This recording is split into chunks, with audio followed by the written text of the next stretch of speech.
tout le monde, j'espère que vous allez bien. Donc vous avez dû voir dernièrement cette page de scrap que j'ai fait.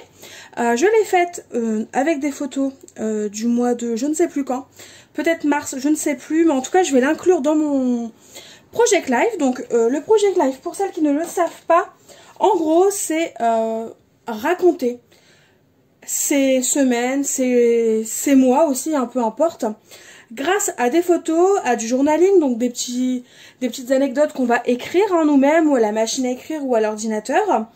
Et en fait, on va les relater, on va relater tous nos souvenirs sous forme, donc grâce aux photos, et sous forme en fait de petites pochettes à compartiments dans lesquelles on va venir glisser des cartes, des photos, des pages, vraiment tout ce qu'on souhaite. Donc là, j'ai cette version de pochette. Alors, j'aimerais arriver, voilà. Alors, j'ai cette version là de pochette. Donc en gros, j'ai 3 petits compartiments et un grand ici. Elles font 30 par 30 mes pochettes. Ensuite, j'ai ce format là, donc avec 6 petites cases pour y insérer des photos, des pages, des cartes de Project Life. Et la dernière sorte de pochette à compartiment que j'ai, c'est celle-ci. Donc on a une grande bande, 3 petites, ça va être du 10 par 15 là, et pareil 10 par 15 mais version verticale. Et pour finir, j'ai aussi des pochettes 30-30 avec juste de quoi mettre une page de garde ou ce genre de choses. Et c'est pareil, ce genre de classeur là, donc de base c'est prévu pour le Project Life, mais vous pouvez très bien vous en servir pour ranger vos pages de scrapbooking, ce genre de choses. Et je vous avais dit dernièrement qu'en gros, j'avais choisi cette petite perforatrice à 3 trous, donc de We Are Memory Keepers, qui est en fait conçue pour faire des trous, pour insérer des pages dans les classeurs de Project Life, ou pour ranger tout simplement ces pages, comme je vous l'ai dit. Et l'avantage, c'est qu'en fait, on n'a pas besoin de mesurer.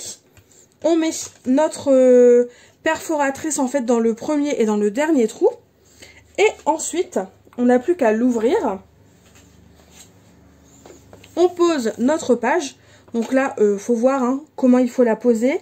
Donc c'est le seul moment, à vrai dire, où il faut mesurer pour essayer de la centrer au mieux, en gros. Même si la hauteur et enfin le fait de la régler en hauteur, c'est pas très gênant en soi, tant que ça ne dépasse pas, hein, et encore, hein, si vous voulez que ça dépasse, eh bien ça dépasse. Et ensuite, on vient tout simplement, une fois que votre page est positionnée,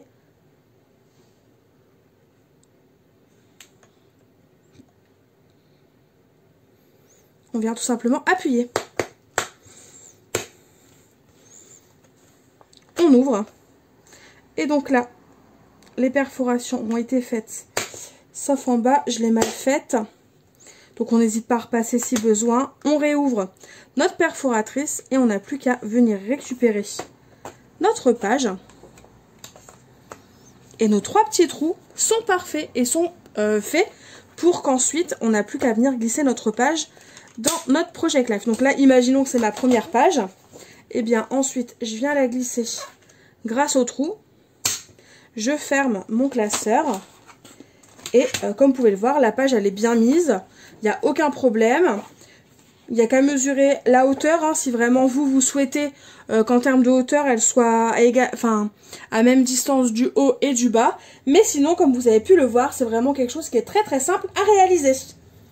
J'espère que cette petite présentation d'outils vous aura plu. En tout cas, moi, ça m'a fait plaisir de vous faire cette petite vidéo. Parce que des fois, il n'y a pas besoin de faire des grosses vidéos. Et je trouve que pour le prix, c'est une perforatrice qui est aux alentours de 3-4 euros. Comme vous pouvez le voir, elle passe dans le classeur. Donc en fait, vous pouvez la mettre dans votre classeur et vous perforez vos pages en allant. Donc elle est petite, elle prend pas trop de place, elle est facilement rangeable dans notre classeur. Et ensuite, il faut savoir que c'est une perforatrice qui coûte à peine 3-4 euros. Donc franchement, ça vaut le coup. Et ensuite, alors, si vous souhaitez enlever... Alors, je vais l'enlever du classeur, je vais le fermer. Parce que j'ai pas envie de mettre tous les petits confettis, tous les petits papiers des perforations dans mon classeur. Mais en gros, c'est une petite couverture au-dessus en silicone, hein, en fait. Et donc on vient juste, voilà, essayer de l'enlever. Alors c'est pas chose simple, en plus elle est neuve, hein. On vient l'enlever et ensuite on n'a plus qu'à faire tomber nos petits bouts de papier. Et ensuite, eh bien on n'a plus qu'à la reclipser, cette petite couverture là en silicone, sur notre perforatrice. Bon bah je l'ai mis hors caméra, tout simplement parce qu'en fait j'étais hors champ de vidéo, donc vous m'auriez pas vu. Mais après voilà, faut juste prendre son temps et bien venir clipser le petit silicone. Voilà pour cette petite vidéo. Évidemment, cette perforatrice 3 trous, vous pouvez la retrouver sur cussodeco.com. Je vous le rappelle au cas où, si jamais cela vous intéresse, avec le code Marine Custo, vous avez droit tout simplement à 5 € de réduction, plus les frais de port offerts sur la boutique, si jamais vous passez commande. Donc n'hésitez pas à vous en servir, si jamais vous voulez vous faire plaisir. J'espère que cette petite vidéo vous aura plu. N'hésitez pas à me dire en commentaire si vous faites du Project Life, qu'est-ce que vous pensez de ce genre d'outil, ou à l'inverse, hein, si vous l'avez déjà, cette perforatrice, n'hésitez pas à me dire en commentaire ce que vous en pensez. Sinon, en attendant de nouvelles vidéos, je vous fais tout simplement de gros bisous et je vous dis à très vite. Bye bye!